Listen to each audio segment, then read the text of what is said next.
Hola, soy Cami y os voy a enseñar mi librería favorita, Librería Camelot en Fuenlabrada.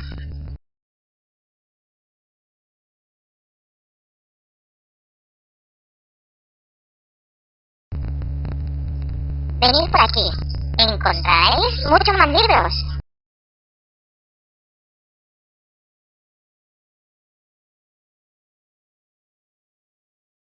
Ahora, mientras vosotros seguís descubriendo nuevos libros, yo voy a buscar uno para recomendaros.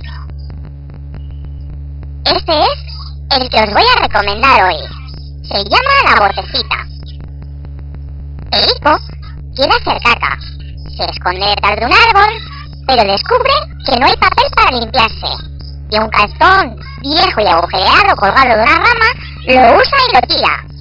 De pronto, una vocecita que se presenta como su conciencia le regaña y le ordena que lave esa cochinada.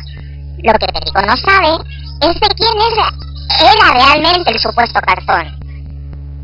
Un cuento que comienza con una anécdota escatológica y aprovecha para enseñar a los niños normas de higiene, respeto al prójimo, a las propiedades de otros, a la vez que enmendar los errores cometidos. Está recomendado para niños de 5 a 8 años.